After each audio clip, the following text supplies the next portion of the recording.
And today, and today I would like to talk about an antifungal protein secreted by this filamentous fungus, Neosartorya, or its new name, Aspergillus fischeri. The name of this protein is NFAP2, and it is considered now as a potent weapon to fight against Candida infections. But first of all, I would like to introduce my research group. This is the Antifungal Protein and Peptide Research Group at the University of Szeged. And here you can see this group operates with a postdoctoral fellow, a research associate, and 4 PhD students. And also 3 bachelor students are joined to us. And we are working here in Szeged at the southern eastern border of Hungary, nearby Serbia and Romania. And so, our mission in this antifungal protein and peptide research group is the development of fundamental new protein peptide-based antifungal strategies, just not for the medicine and also for the agriculture. And therefore, our main research areas cover the isolation and purification of antifungal proteins, investigating their antifungal efficacy and mode of action, investigating their biological role, development of expression system for their bulk production, investigating their potential applicability in the medicine and agriculture, and also rational design of antifungal protein and their peptide derivatives. So why we need new antifungal compounds? Because the mycosis, this means that fungus can cause human infections, are considered recently as a global antifungal challenges. Here in this timeline, you can see that the number of the effective antifungal drugs are really limited, and the fungi are able to develop continuously resistance to them. Therefore, new antifungal strategies are essentially needed, and they can be based on the already available licensed antifungals. But in our reasons, we would like to find new alternative antifungal compounds from the nature, and these could be the antifungal peptides and the antifungal proteins, such as or subject today the NFAP2. Our research group focuses on antifungal protein from filamentous fungi, from ascomycetes, especially from the class of Eurothiomycetes. These antifungal proteins can be divided into 4 different groups phylogenetically.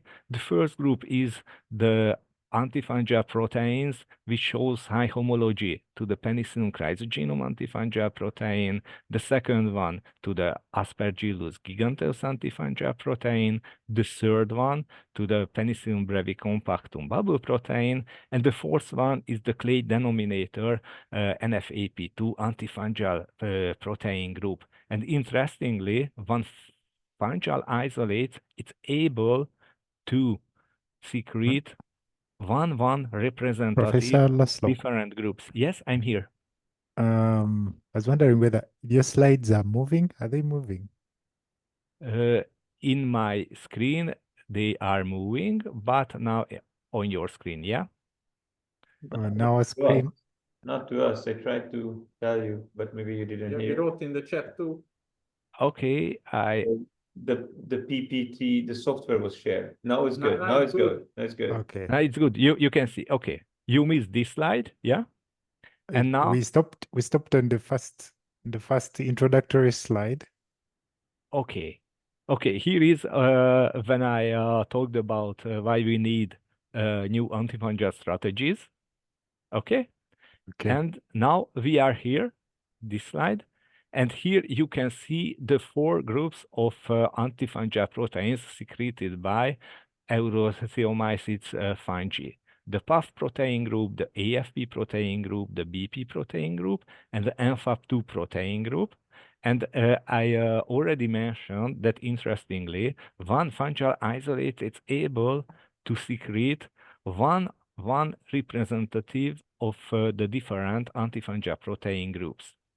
These proteins are small secreted proteins. Therefore, during their secretion and maturation process, pre- and prosequences are cleaved from their N-terminus, and therefore the major protein is not longer than 65 amino acid residues. Especially the Neosartorya fischeri antifungal protein 2 is really small because it is constituted by only 52 amino acid residues, and it is a basic, positively charged hydrophilic protein, and it is this nice tertiary, compact tertiary structure, which is stabilized by 3 intramolecular disulfide bridges between the cysteine residues.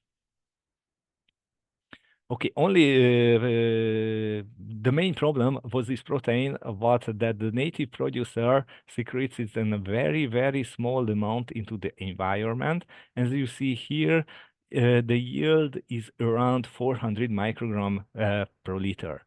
So therefore, we developed a generally recognized as safe status penicillin chrysogenome-based expression system for its recombinant extracellular production.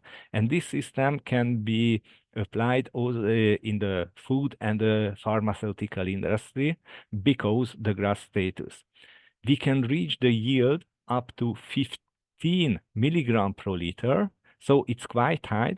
And another main advantage of this system that after the filtration of the cell-free supernatant, we can isolate the protein in high purity just in what cation exchange chromatography step.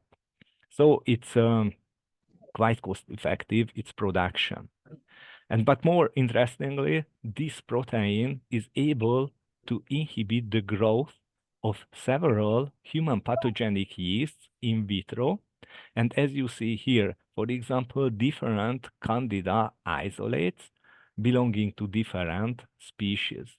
And interestingly, this protein shows antifungal activity not just in a low ionic strength medium, such as this LCM, but also in this RPMI medium, which is a it's an approved test medium in clinical susceptibility test, and it mimics the composition of the human inner fluids.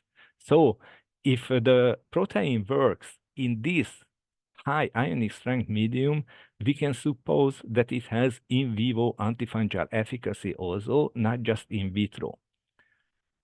Another main advantage of this NFAP2 protein that it can interact synergistically with conventional antifungal drugs belonging to different classes of antifungal agents. For example, the fluconazole belonging to azoles, amphotericin B belonging to the polyenes, and anidulafungin, caspofungin, and micafungin as echinocandins. And the synergy means that if we applied 2 different antifungal compounds together, for example, the A compounds trigger the antifungal efficacy of the B compounds and vice versa. And here you can see the NFAP2 ability to eradicate Candida auris biofilms. Why it's important? Because biofilm is considered as a virulence factor, because in this form, the fungus shows high resistance to the conventional antifungal drugs. And also Candida auris is considered now as an emerging multi-drug resistant fungal species. And in these pictures, you can see well-established Candida auris biofilms, and they are stained with fluorescent staining. The living cells are indicated here in green, while the dead cells in red.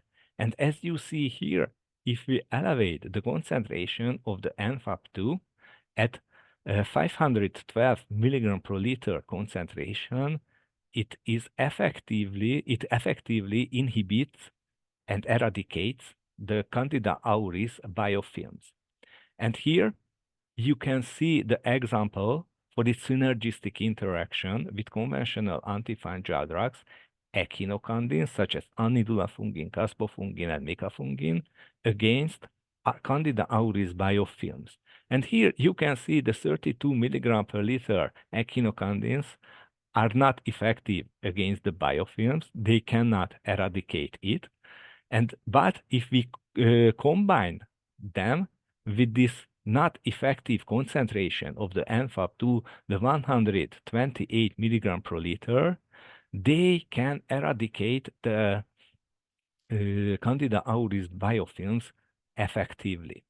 So all of these results suppose that the NFAP2 may work in vivo conditions.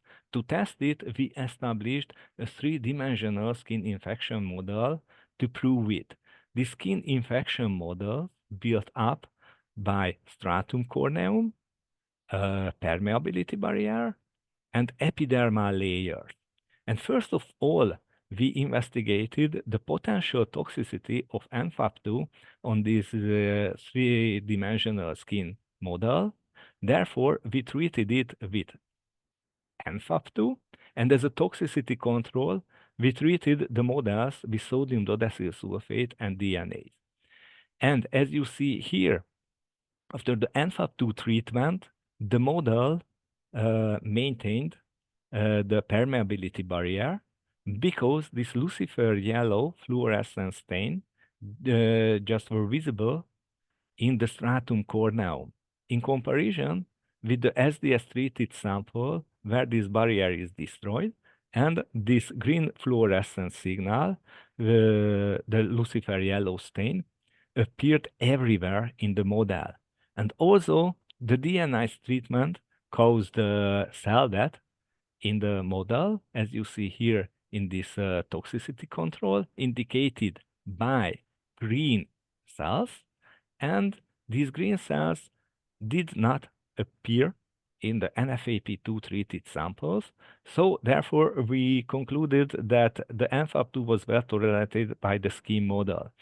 And interestingly, the NFAP2 caused mild modulation in the interleukin-6 and interleukin-8 concentration of the model. The interleukin-6 is a pro and anti-inflammatory cytokine playing a role in the regenerative processes, while interleukin-8 is a chemoattractant cytokine of phagocytes. And also, we were curious the penetration ability of NFAP2 into this model. And for this reason, we labeled the NFAP2 with the green fluorescence body P. And as you see here in this picture, the NFAP2 just accumulated in the stratum corneum, but not in the epidermal layer. So, based on these results, we infected the three-dimensional skin models with Candida albicans, as you see here in these pictures.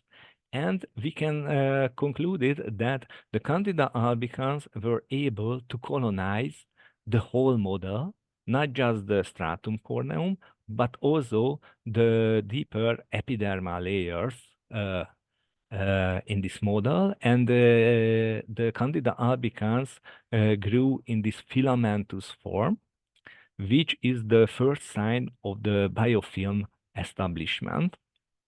And also, in this form, it is more virulent than the single-cell planktonic form.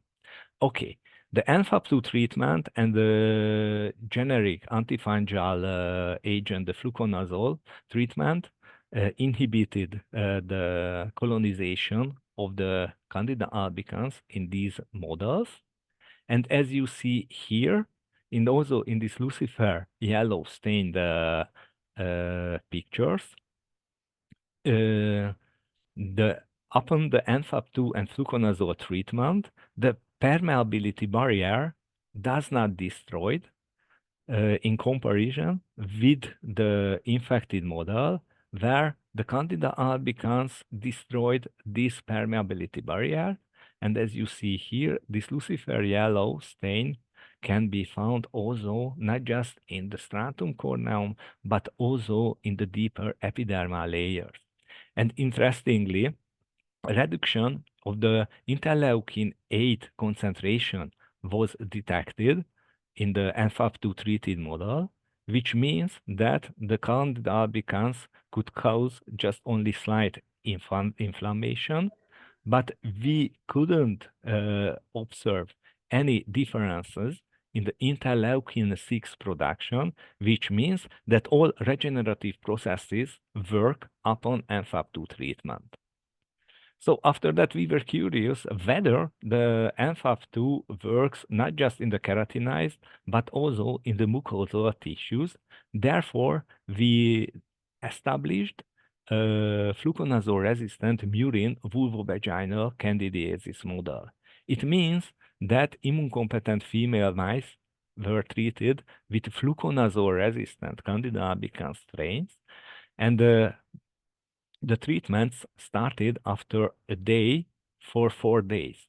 And we divided the animals into 5 different groups. The first group was the untreated control group. The second was the daily intravaginal NFAP2 treated group. The third was the only once intraperitoneal fluconazole treated group. The fourth was the daily intraperitoneal fluconazole treated group. And in the group 5, we combined the daily NFAP2 and the fluconazole treatment. And after the treatment, we sacrificed the animals and determined the fungal burden, the living cell numbers in the infected tissues. And as you see here, the NFAP2 treatment was able to significantly reduce the living cell number, the fungal burden, in comparison with the fluconazole treatment, because the strain what we used for the infection was fluconazole resistant. But more interestingly, when we combined the NFAP2 with fluconazole, we could reach more prominent cell number decreasing ability of the combined treatment in comparison when we use the NFAP2 as a sole agent for the treatment. And these results were confirmed by histopathology. And in the untreated sample, you can see the colonization of the Candida albicans in vulvovaginal tissues. And you can see that it started to form in its hyphal form, which is a virulence factor of this fungus. And also, the fluconazole treatment couldn't inhibit this process. In the NFAP2 treated samples, you can see reduced Candida albicans cell number and limited ability of the fungus to develop hyphal hyphae. And also, it was more prominent in case when we applied the fluconazole and the NFAP2 together. So, based on these results, we could conclude that the NFAP shows in vivo efficacy against the fluconazole-resistant Candida albicans strain, and somehow it can revert the fluconazole-resistant phenotype of the Candida albicans, what we used for the infection. And so now it is a question how this protein works. Recently, we suppose that it has a dual mode of action. Professor Laszlo, Yep. Just a small question for clarity. I'd like you to draw some difference between NFAP2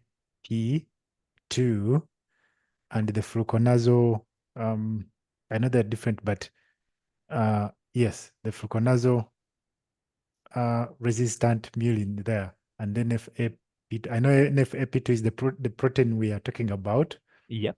But the fluconazole, I'm kind of not getting it.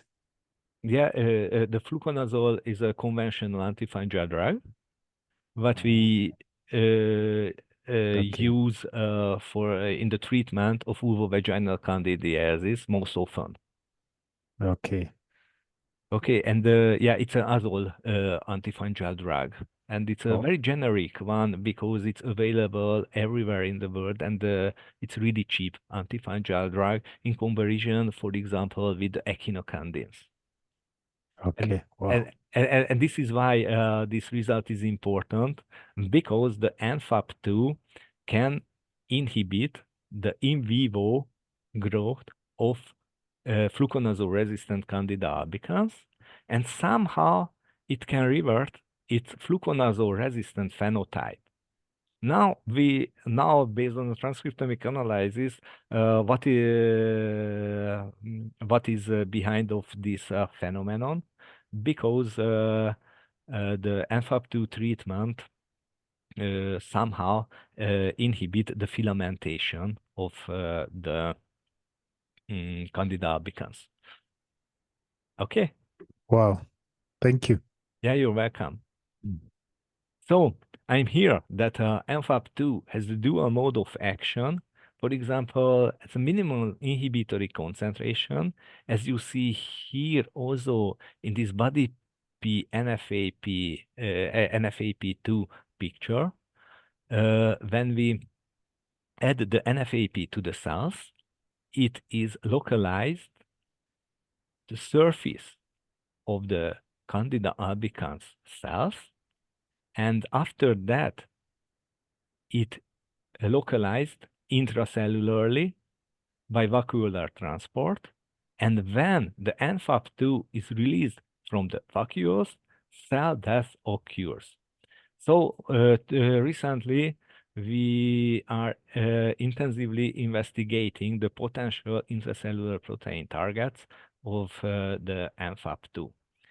But we also observed when we applied the NFAP2 at its minimum inhibitory concentration to the Candida albicans cells, somehow it disrupts the plasma membrane. And Tamás will talk about this mechanism. So, altogether, we can conclude that NFAP is a promising topical antifungal drug because it effectively inhibits the growth of human pathogenic fungi, also effective sessile cells in biofilms, effective against drug-resistant fungi. It shows synergistic interaction with licensed antifungal drugs, non-toxic on mammalian cells, and we can produce it in a generally recognized as safe recombinant expression system. But we also have some bottlenecks, for example, the poor pharmacokinetic and pharmacodynamic properties of the NFAP2, and therefore we suppose that it cannot be applied as in the treatment of invasive fungal infection. I mean, the intravenous administration is not supported by your results, and those are the formulation and others what we haven't know yet. So I would like to say thank you for my collaborators, Tamás Beke-Sonfai, Florentin Mart, László Majoros, Gábor Kétót, and Gyula Batta from Hungary and also from Austria, and the financial support. And if you are interested in our research, just please visit our webpage. And I would like to say thank you for your attention with this Szeged Christmas market picture. And if you have any question, I'm here. Thank you. Thank you. Thank you, Professor Laszlo. For those of you who have just joined in, this is the first segment of the presentation from Professor Laszlo. We'll be handing over to Professor Baker. My question to Professor Laszlo was about I think sort of like clinical tests in the rats, where you're using rats to test on the vulvovagina. Mm-hmm. Yes. And my question was, how close is this related to the human, I don't say that word, but the female reproductive organ? How close with this vulva? And yes. Yeah. Mm. Yeah, the fluconazole-resistant strain, what we used in the vulvovaginal candidiasis model derived from a female human, yeah. And we use this model in mice. And yeah, And this model is so close to the humans because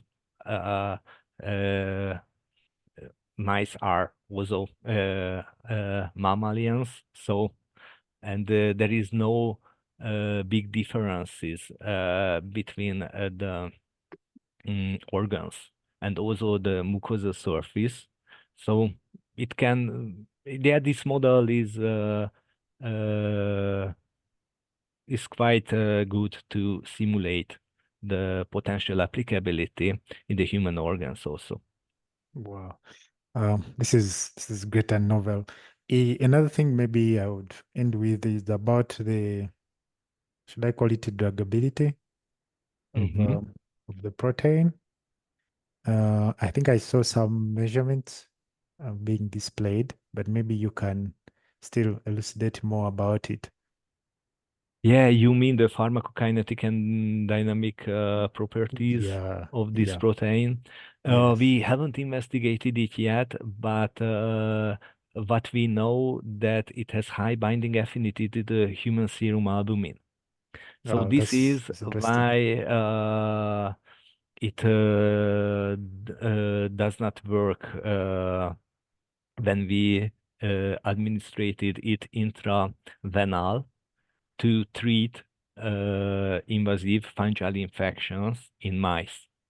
It works just topical, what we know now, but maybe the formulation can help the intravenal application of this protein to treat invasive fungal infection.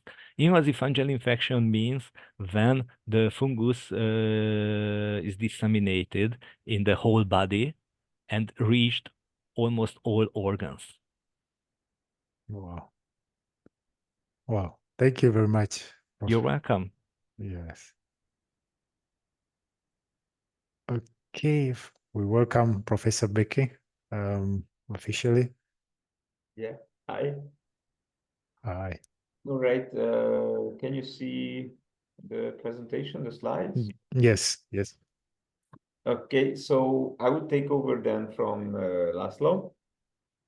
So in principle, after Laszlo has been and his group were working on NFAP2, we just had this common idea to understand how this particular protein is going to interact with membranes. So this is where we come from. Laszlo gave you already a bit of introduction of where we are.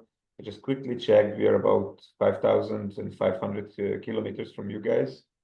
This is where Hungary is. It's in Central Europe, Central Eastern Europe, to be super precise. And we are from the capital, Budapest, whereas Laszlo was from like somewhere from here. Can you see my pointer? Yeah, sure. Yeah. Can see. So he's from the southern part, Szeged, and we are from this upper central part from Budapest. This is like the view of the city, and actually we are located here. So when you have the central view with this statue, this is the same statue here, and right left to that building, that's where we are kind of. Maybe it just gives you a bit of idea where currently we are sitting. So okay, just a very quick overview of the group. Although this is a theoretical study in question that we talk about now, we do about 80% of our job in experiments. So that was related strongly to Laszlo's experiment, but also we do similar directions in several areas, primarily focusing on antimicrobial resistance. So microbial infections, trying to understand the systems that we could use against that. And so related to that, we have these three directions. We study the structure and function of natural antimicrobial peptides. This is where we are with this current project. We study also biological oriented vesicles, which are really improved model system to study these with standard in vitro biophysical techniques. And we also try to design non-natural representatives of these, primarily beta peptides, based on the understanding and the structural knowledge that we gather kind of on the antimicrobial peptides. So these three interconnected directions is what we do.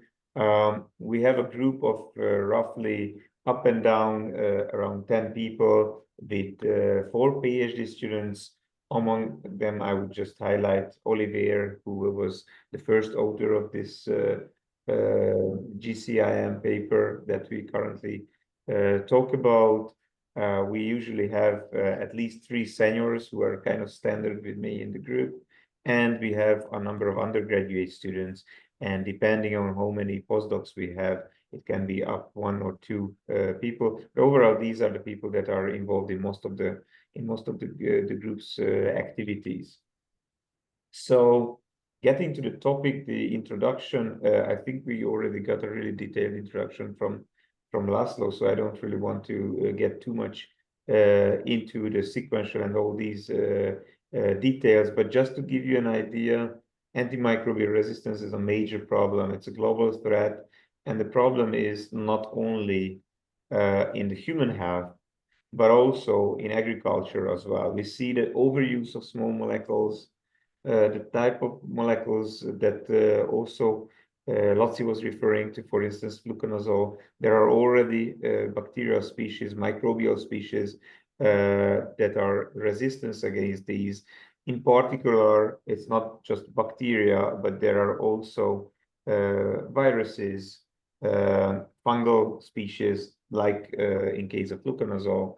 But by now, we also see, if you just check here, we have resistant species against insecticides, against pesticides. So really, to higher level organizations, we can see that that this antimicrobial resistance as a global problem arises in many fronts. And of course, if you have something in the, like if you, what you see here from some of the cutout reviews that we have here, is that while we do this in the environment, at the end, through spores, for instance, we are going to get to human health, back to human health. So they are quite interconnected, and that's why we really need to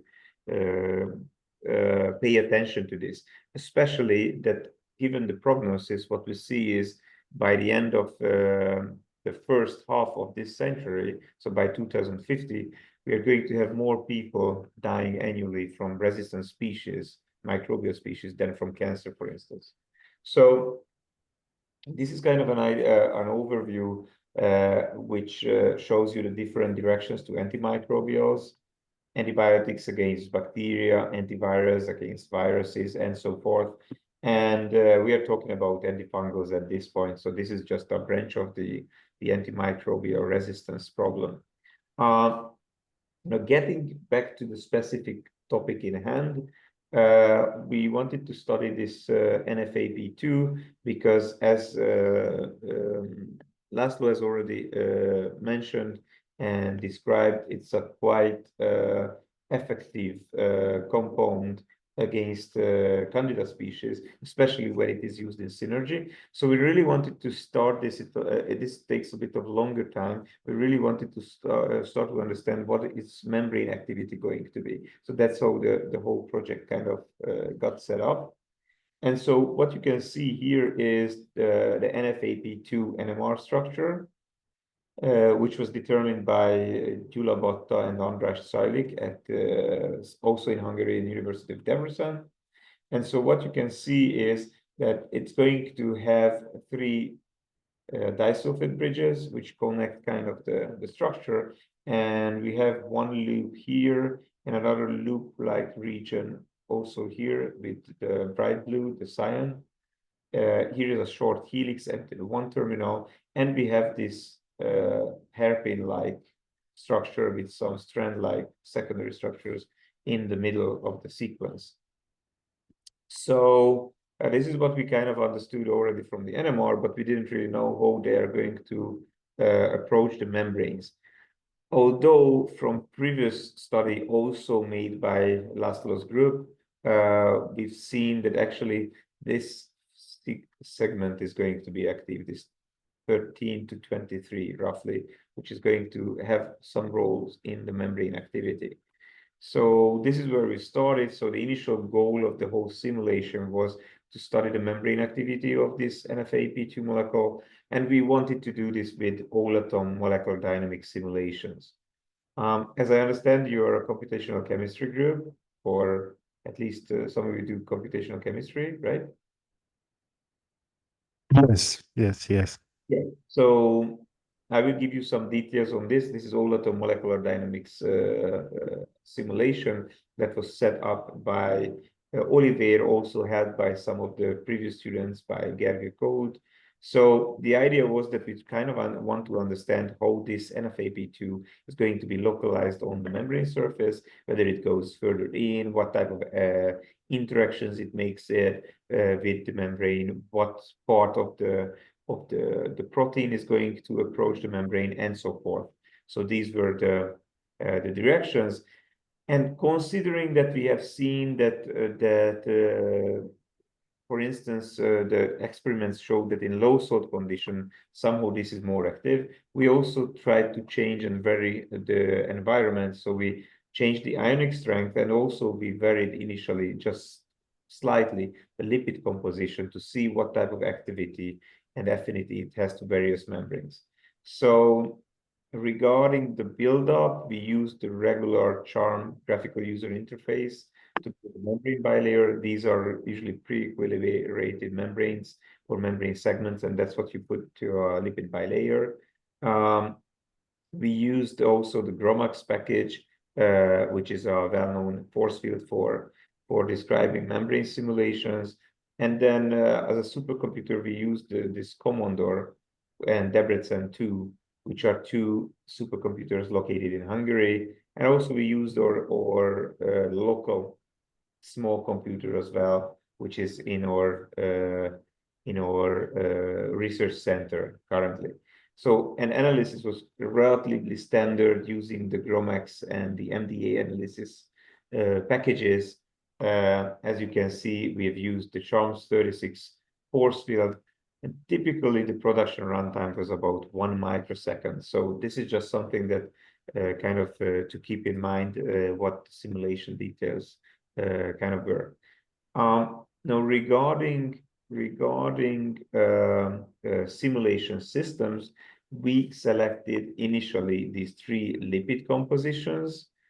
Although they have some similarities with the human, the bacterial, and the cancer cell leaflet, in principle, it is rather a test of whether a simple neutral lipid bilayer is going to be effective, whether if we have some extra negativity in the membrane, which is represented by here by the phosphatidylglycerol, the phosphatidylserine content is 20%, which is typical for microbial membranes, including fungal membranes, whether this is going to make any type of difference. And then so each of these systems were simulated. Actually, for the negative ones, we had 3 parallel simulations in order to see whether what we have is really kind of confirmed. Whereas for this one, we only had, just as a reference, one simulation. And we had both high salt and low salt conditions when we had about physiological sodium chloride concentration for the high salt conditions. So this is how these lipids look like. The diolayer phosphatidylcholine is going to have a choline end, making it neutral because we have one negative charge on the phosphate, one positive on the choline end. Whereas the phosphatidylglycerol and the phosphatidylserine, there are one negative charges. We have only a negative charge from the phosphate, whereas here we have a zwitterionic moiety and a negative charge again from the phosphate. So this is how kind of these lipids are built up, and the bilayer is built up based on those. So these are the initial results. And what we kind of anticipated already from the previous experimental results, what you can see here is the distance from the center of the lipid bilayer. Typically, this is going to be your phosphate head group region of the bilayer, of the lipid bilayer. And what you can see that for PC, for the neutral membrane, we don't have much binding. It doesn't matter whether it's high salt or low salt conditions. It comes a bit closer, the NFAP2, but it actually stays throughout the simulation time relatively far away from the membrane.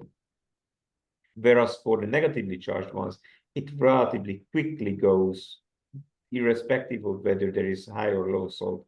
For both of the negatively charged situations, it goes very close and attaches to the surface of the membrane. This is typically the region where we have the head group region.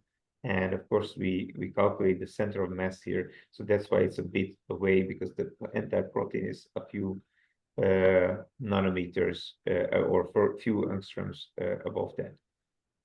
So once we had that, we kind of analyzed where the binding region is, and this is what you can see here. We get in line with the previous experimental results that this region is going to bind for all of these negatively charged lipid compositions, this PCPG and the PCPS. So this region is quite active in binding to the membrane. But we also have seen that this additional area comes in, and even this tryptophan, which is here at position 42, at relatively high percentage of the contact analysis, it is present on the membrane. So this is quite the qualitative insight that we get, or rather the quantitative insight, on the particular amino acids taking place in the binding. This is also seen by how the protein's rigidity is decreasing. So the 0 here is how flexible each residue is in water simulation. So once they are bubble around, that rigidity is 0.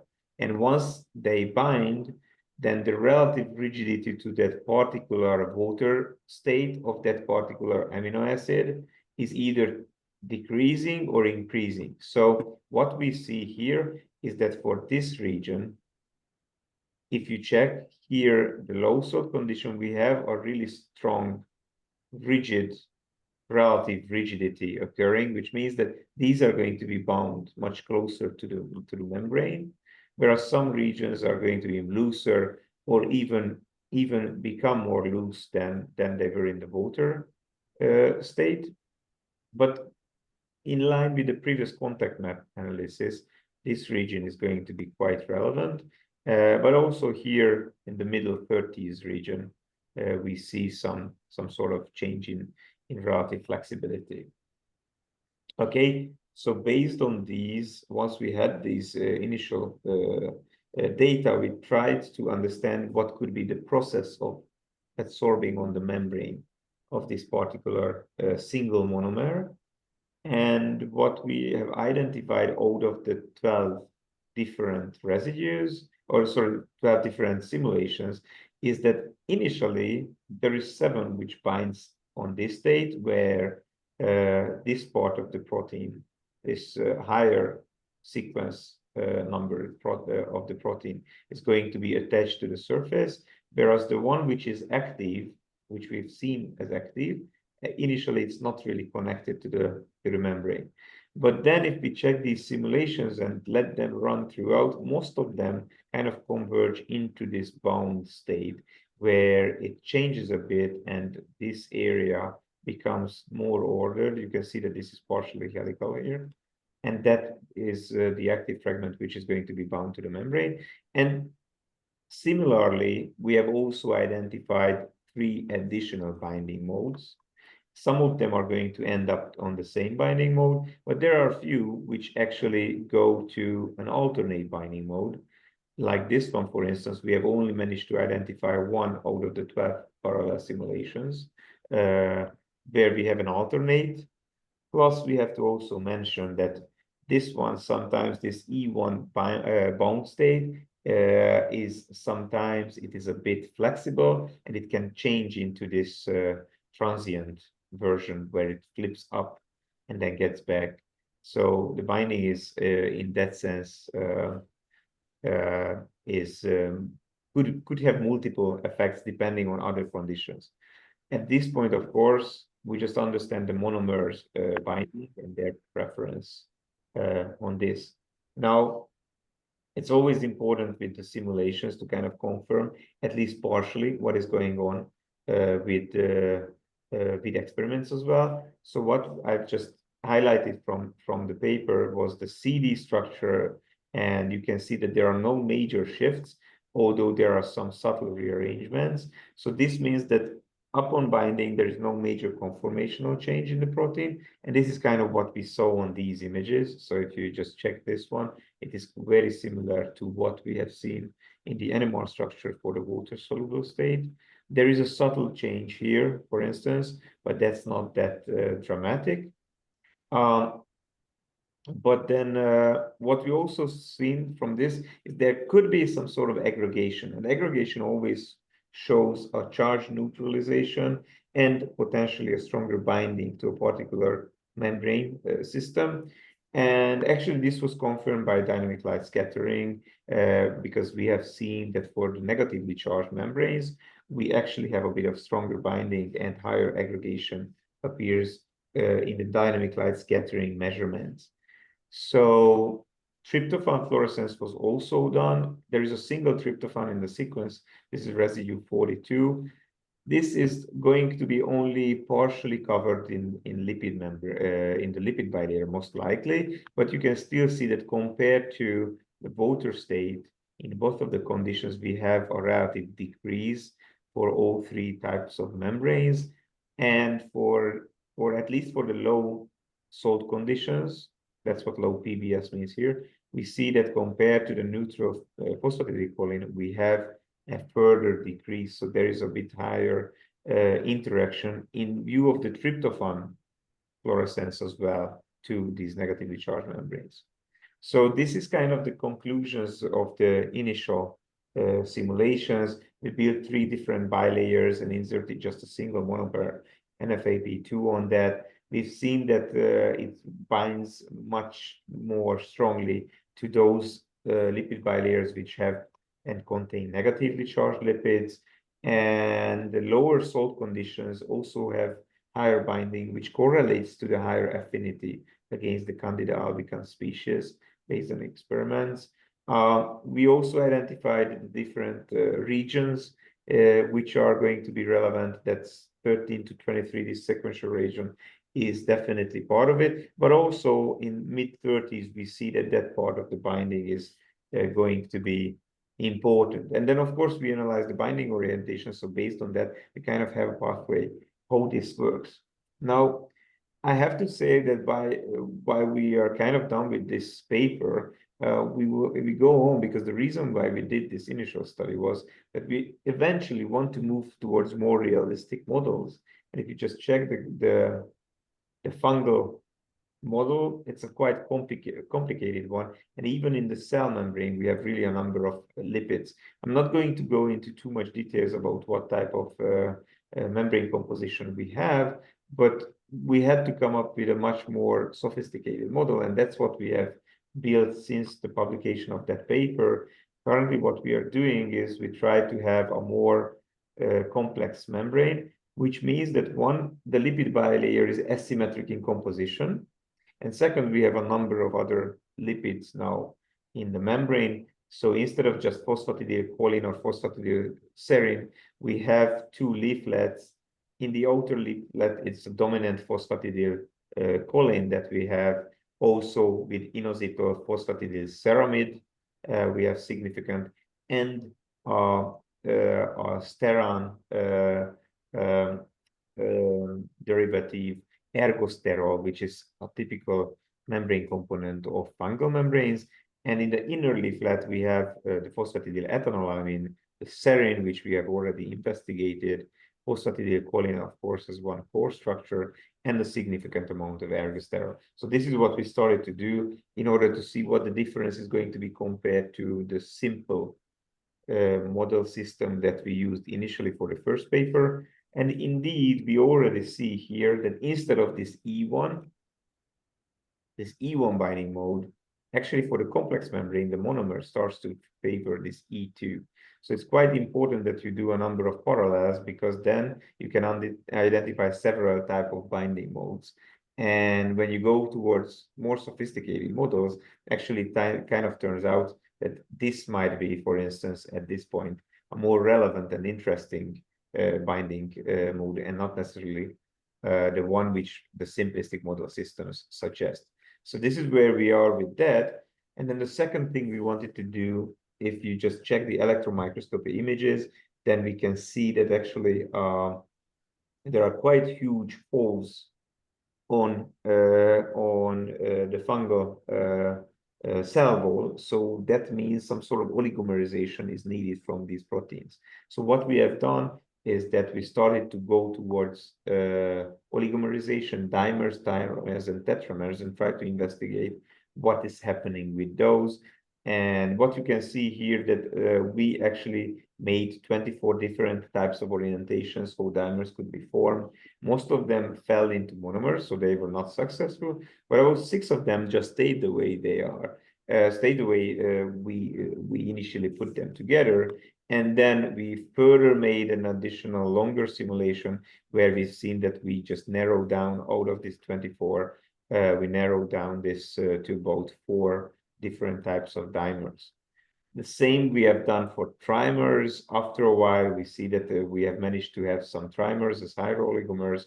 And with tetramers, we actually couldn't do that from monomers. None of them were stable. But if we had dimers and we put 2 dimers together, then we have managed to have several tetramers forming. So it's kind of the oligomerization we started to check. And with that, we also would like to move towards membrane simulations, where we already check membrane simulations in oligomerized form of NFAP2. So with that, I think I'll kind of conclude.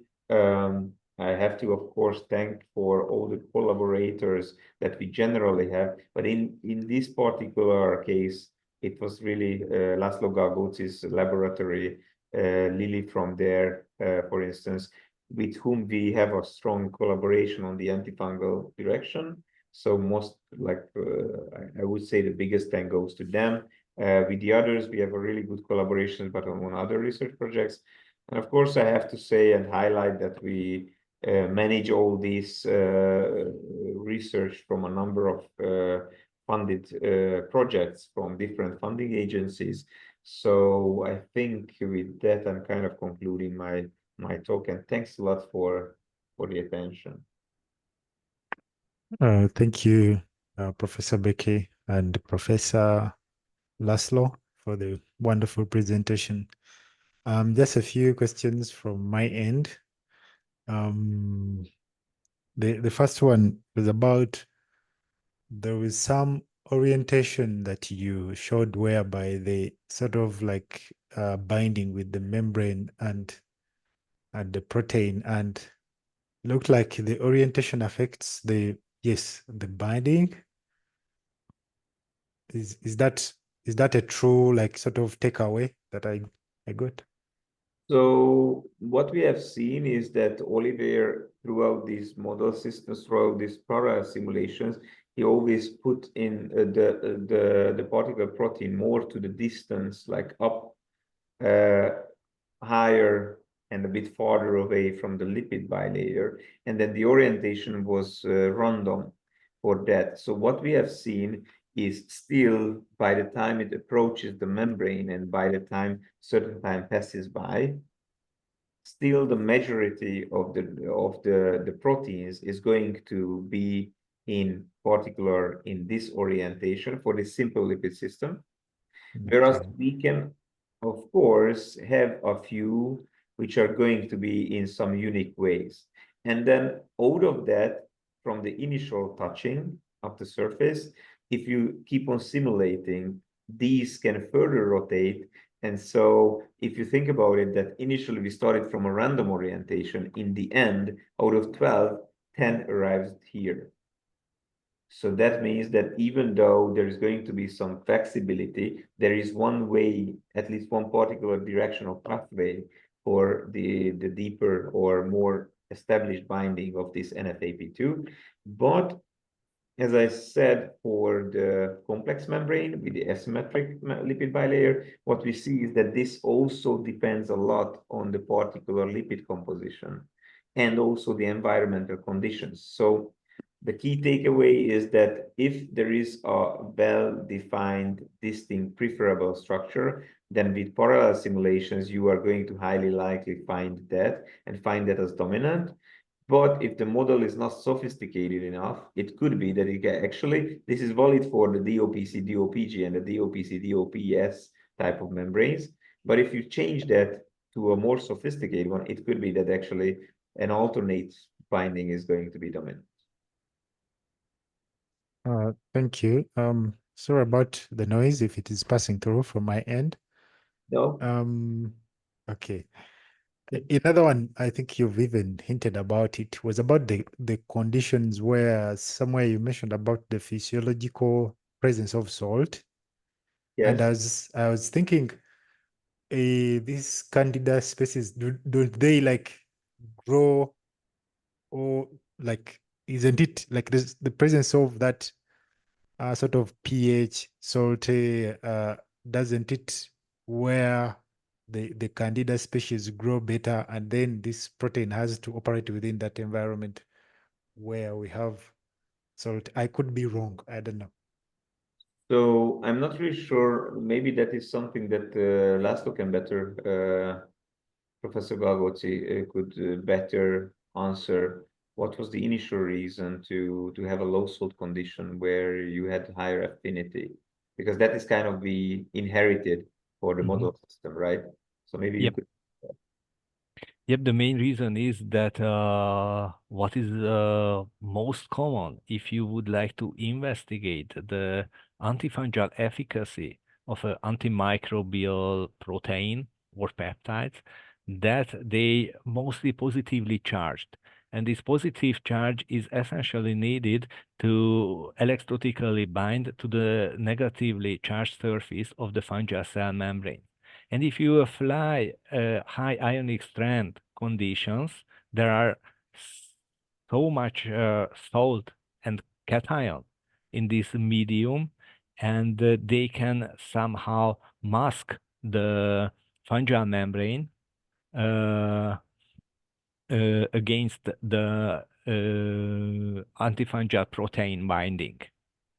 So there is a competition between the cations and also the cationic antifungal peptides and proteins to bind to the fungal membrane, to the negatively charged fungal membrane.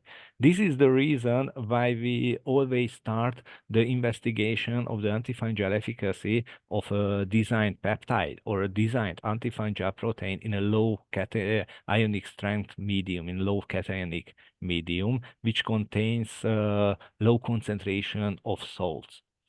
Okay, and I mentioned that this RPMI medium, what we also use in our susceptibility test, somehow mimics the composition of the human inner fluids. And it contains a lot of salts. And if the protein works in the presence in this high amount and high concentration of salts, we can suppose that maybe it works also in vivo. And this is the reason why it's important to investigate the bounding and the antifungal efficacy both in low ionic and high ionic strength conditions. Wow. Thank you, Professor Laszlo. You're welcome. Another one is, I saw as someone from software engineering, always I pay attention to computing resources. And I saw that part of the work was done in some Komodo, like sort of high computing. I don't know whether it is a data center. And briefly to highlight on the computing resources in a detailed way, is this something that can be pulled off from small computers that can be in the lab, or you need some sort of like data center computing power? Where Oliver could answer some of the questions. So this Debrecen, it's a supercomputer, and it's a supercomputer center located in Hungary, in one of the cities, which is called Debrecen. So, and Komondor is actually, it's a Hungarian dog's name, and that's, you know, just a name for the particular supercomputer. But actually, quite significant amount of this work was done locally here. And this is just a computer that was built from 4 GPUs, graphical processor units. Wow. That we have built locally here. So while a supercomputer is really nice to have, I don't know how much has been simulated on Guinea and how much was on Commodore and Debrecen. I can't tell exactly now, but Just roughly. it's shifty. Sometimes I prefer Debrecen. So at the start, like 60% for Debrecen, and later it changed like to 60% at home. So what I could say for that is that actually these type of simulations, if you have graphical processing unit and you have GROMAX to it, then a membrane simulation is really nicely set up in GROMAX in order to exploit the GPU's computational capacity. So if you would like to do anything like that, locally, if you can build up a computer, you can do, I think, significant amount yourselves. Especially that a big supercomputer, I've been working in supercomputer centers for 40 years, no, sorry, for 20 years, 21, 22 years now. And first time I was in Bologna in Italy, in a supercomputer center. And the thing is always, this is what I've always seen, this is just a kind of insight in that, is that no matter whether this supercomputer was in Italy, whether this supercomputer was in Amsterdam, whether it was in Saudi Arabia, one of the highest, Herein was the 4th fastest one, which I worked on. Then we had also in Sweden, when I was working in Sweden, quite a number of supercomputers. The thing is that it's designed for so many people that you have to stand in queue. Many people are sharing these resources. And while I don't say that it's not helpful, it helps a lot. But I think if you have a local computer, you can really, really progress well with a local computer, especially for the preparative part of some of the things that you have to do throughout the simulation, because by the time your file is going to start on a supercomputer, sometimes you have to wait not just 3-4 days, but sometimes we have to wait like sometimes we have to wait for 2 weeks before your simulation starts. And in 2 weeks time, the computer which you have in your room, or maybe a separated room where you can keep the air conditioning low and it's well tempered for a computer, you can progress quite a lot. So, and we had access, especially from Sweden, to, like I said, some of the best computers in the world. So I think that that one, if you would like to do anything similar from your university, from Makerere University, I think that one, you can apply for free sources. So there are a number of supercomputers that are set up, not just for instance, for Hungary, but also globally. So for people anywhere from the world, you could use that. And 2, you could build up relatively cheaply from 4 GPUs, 2 times 4 GPUs, a system which runs quite fast. Thank you, Prof.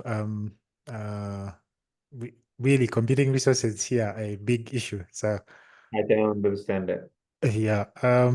Lastly, and I think this would be the obvious from a person who is from machine learning. How close, like thinking through the problem in a deep learning approach, than a simulation approach? Is it feasible even to have these simulations be transformed into some sort of predictive deep learning models? So regarding machine learning, the problem is, I think, is that while that is very useful, but you will need a significantly large database. Data. Okay. Yeah. So the thing is that here, for a particular MD simulation, the machine learning can only maybe predict some sequences if it has a large enough database to get to that. But I think that that for individual simulations or individual interactions or proteins, I think you still have to rely on just the individual study, put it simply. So at this point, we are not there that we could predict from machine learning what the membrane activity of a particle protein is going to be and how that is going to go on. AlphaFold is already getting there, but with lipid bilayers, I think it's just still not there quite yet. Just too little data to train the other. Make the predictions. Yeah.